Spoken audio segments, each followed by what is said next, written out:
We're in the Element Well Studios. We welcome now Representative Lee Yancey.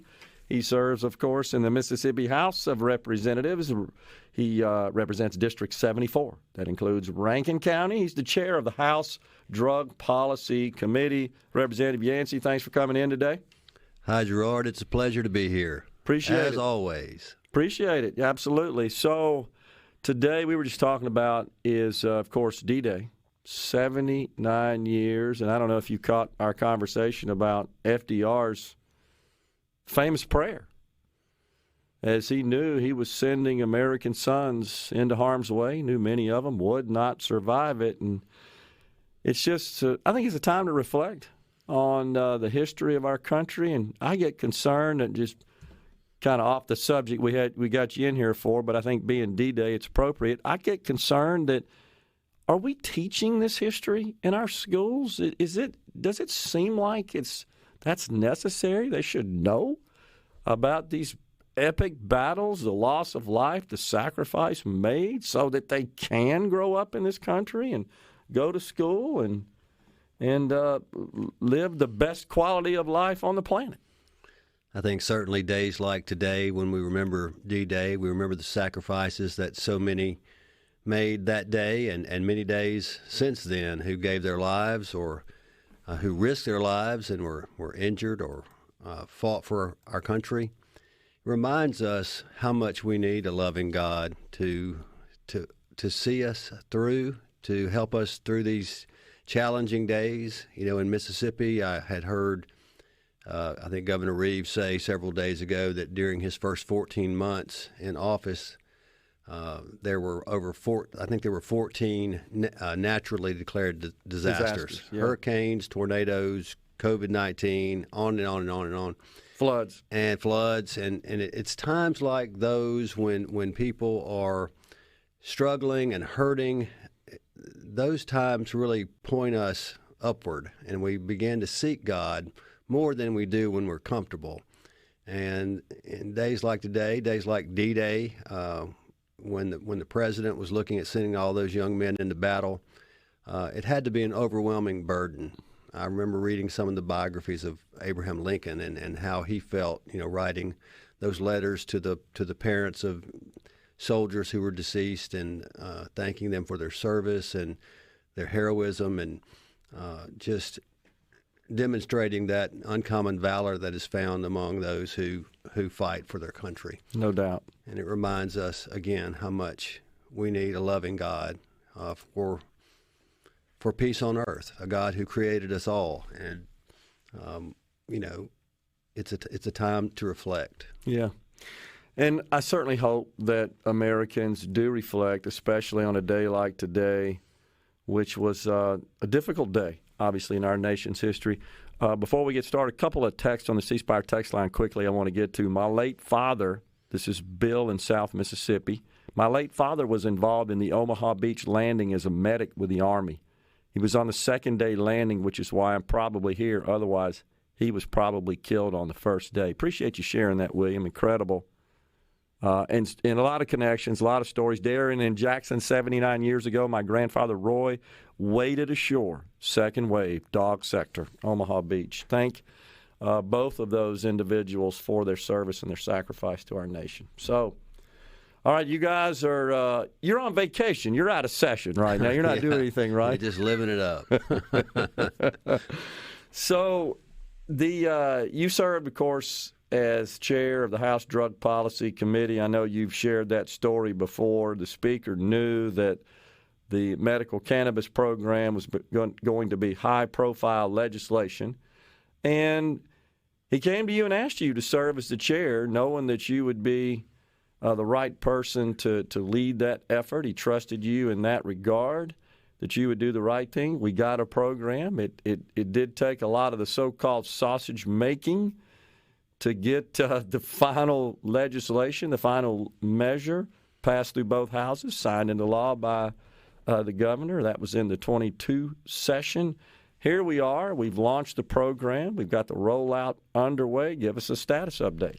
Well, again, I reluctantly accepted this job as the Speaker offered to me as Drug Policy Chairman. And, It was as a result of my own cancer diagnosis 3 years ago that I guess kind of softened my heart a little bit towards this issue. Like I said, it wasn't available. Cannabis wasn't available when I had cancer, but there was a time when I was in danger of needing a feeding tube, going through chemo and radiation, and had lost a lot of weight. And one of the things that cannabis does is it helps a patient who needs to eat have an appetite, and would prevent them from having to get a feeding tube or something like that. And there's so many different uses for it. And I just want to remind people that this is not about recreational drug use. For me, this is not about recreational drug use for the state. I don't see me having any active role, passive role, any kind of role in pushing for recreational marijuana use. I did this for people with these debilitating conditions that are listed in the bill: cancer, Parkinson's disease, Huntington's disease, muscular dystrophy, spastic quadriplegia, HIV, AIDS, hepatitis, ALS, on and on. But they are legitimate, devastating, debilitating illnesses. And what we have in our country right now is an opioid epidemic. The Mississippi Bureau of Narcotics, on their website, they say that 82% of interdiction drug stops, seizures of drugs, are opioids. I mean, that's on the Mississippi Bureau of Narcotics website. And, we're talking about oxycodone, OxyContin, hydrocodone, Vicodin, heroin, codeine, morphine, methadone, fentanyl. Fentanyl's a synthetic opioid that is many times more potent than a regular opioid. And it's approved for treating severe pain, typically advanced cancer pain. But fentanyl is being mixed in with some of these pills to give them more potency and to try to get people more addicted to this substance. And many people, as you know, across the country have died, have lost their lives as a result of that. So in response to the opioid crisis, and in response to the wave going across the country, and in response to the ballot initiative that happened at the end of 2020, with medical cannabis being legalized, and then later the Supreme Court threw that out, as you know, we came up with the Mississippi Medical Cannabis Act. And we had a chance to form this program in such a way that it was not in our Constitution, that it was properly regulated, that it was properly taxed, that it didn't have its full potency. We put limits on the amount that you could get. We put limits on how strong it could be. And now we have had, medicine in the dispensary since about January. Okay. And so things are going more smoothly than they have been. Of course, we've ironed out a lot of wrinkles. The Department of Health, Department of Revenue are doing a very wonderful job as far as regulation is concerned, and they have a big job in front of them, one that was unknown to them prior to this. And so they have had to just create it from the ground up. And I want to commend Dr. Edney. I want to commend Chris Graham at the Department of Revenue with their regulation of the dispensaries. Because they have a big job, and they have to go in and they have to make sure that everything that's being done, from the growing to the processing to the testing to the transporting to the disposal to the dispensary, is all being done according to the Mississippi Medical Cannabis Act. And within the scope of that bill, we created this program. Anything outside the scope of that bill is against the law. It's still federally Schedule 1. If you are sending your product across the state line, I can assure you, as soon as you're discovered, you're going to jail. If you're doing anything other than what's in that bill, you're going to be in trouble and you're going to jail. But what we've seen in the last few months is the number of patients who are card holders have increased. In April, we had 6,500. In May, we had 10,391. And then in June, we now have almost 13,900. So it's going from 65 to 10 to almost 14,000 patients. That is growing. It's a good climb because more physicians, practitioners are getting certified to help people get cards. People are learning about it by word of mouth. More of the dispensaries are up and running. And so I think that we'll continue to see this. Generally, states that have a medical program generally have 2 to 3% of the population who would have a card. And in Mississippi, that would be somewhere around 60,000 people. And so we're right now at about 14,000. It's climbing. We've got a lot of companies out there who have invested lots of money to come here and to put this program in place, and they are counting on that patient count increasing, and it is. Interesting. We'll come right back after the break. We got Representative Lee Yancey in the Element Well Studios talking about Mississippi's medical cannabis program. Stays with Representative Lee Yancey. Ben from Madison on the C Spire text line wants to pass on. Always enjoy hearing from Chairman Yancey. His committee has been very active the last few years. Because you guys got a lot of committees, and some of them may not get a bill in a session, right? Well, and others may be covered up. I'm working on having a hearing in July right now on white bagging. It's a way prescription drugs might be delivered in a different way. And I'm trying to get all sides of the issue represented and speaking on it to our committee. In case we bring that bill up again this year. I filed the bill last year, didn't bring it up, but if someone has let's say they have cancer and they need IV drugs, and it's something that they can't self-administer, normally you would purchase those drugs from the place where you get your treatment. Now, if this bill were to pass, it would allow the purchase of that drug from a specialty pharmacy who would then mail the drug to the place where you're going to be treated. That's why it's called white bag, because the patient never touches it. If they were to give it to you personally and you take it, that would be called brown bagging. That's a different thing altogether. Interesting. So there are lots of issues with that, chain of custody issues, timeliness issues. If you have leftover medicine, how is it stored and is it thrown away, and is there a lot of waste when there's insurance costs involved or Medicaid involved?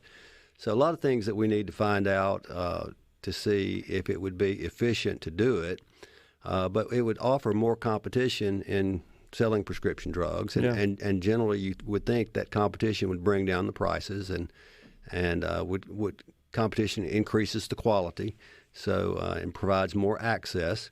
So that's why we have these hearings when we're out of session, so that we can try to bring in the experts, and they're lobbyists who represent all the different groups that are for or against the bill, and all of them will have a chance to present their case in 10 or 15 minutes, and then our committee will, digest that and think about it and decide whether or not we want to move forward if it's worth it. So that's what we're doing in that hearing coming up in July. And you guys, like you said, that's a fairly common activity between sessions. Right. You do have hearings to seek input from the public, from experts, and so forth. Those are scheduled. Members of the legislature could come from the speaker, the lieutenant governor, or just committee chair, for example, that may convene. And the idea is just to collect information to guide you in your lawmaking. That's right, because none of us are experts in most of these issues, and so we rely on the lobbyists, and we rely on experts to come in and tell us about how each of these things works. Because you have committees ranging all the way from transportation all the way to finance, from education all the way to public health.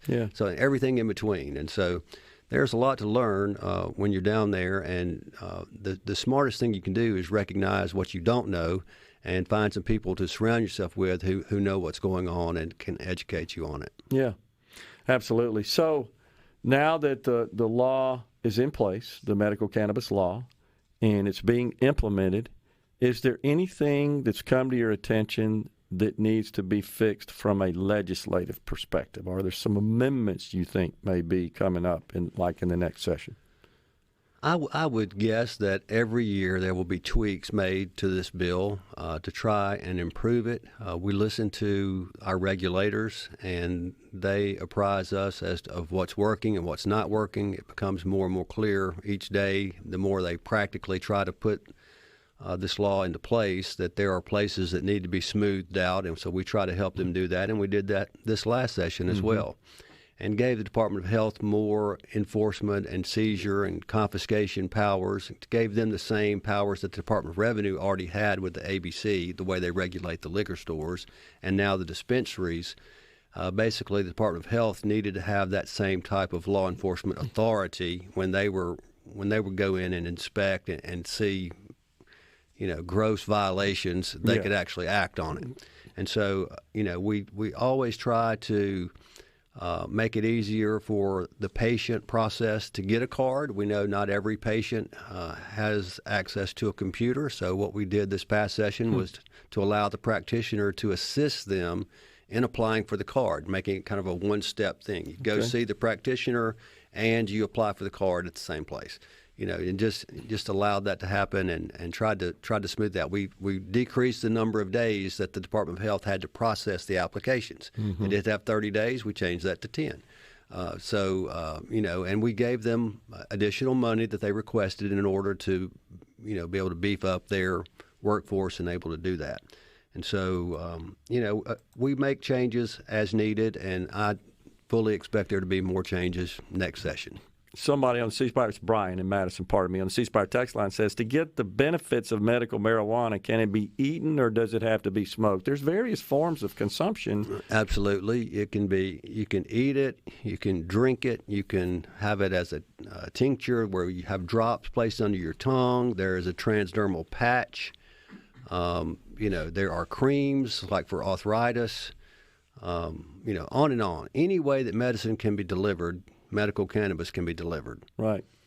So you have sort of been forced into becoming an expert on all this. I wouldn't say I'm an expert, but I know more than I ever thought I would.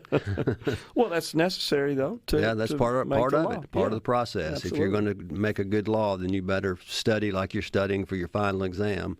And learn everything that you can about it.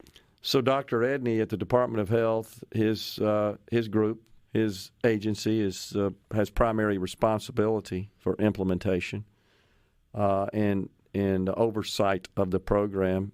Has he come to you with any requests for any of these tweaks? He did this past session, and we did pretty much most of what he asked for, I believe.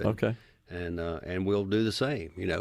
We put a lot of trust in him and the Department of Health to oversee this program. And again, we want it to help those with debilitating conditions. We do not want to see this product being sold on the black market. We don't want to see people who are just using it to get high.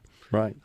This is for sick people, and we're going to regulate it as such. And we have restrictions on the amount that can be purchased in a given time period in a month, right? Sure, only 3 ounces a month. Originally when the ballot initiative passed, they passed 5 ounces a month. That's, right.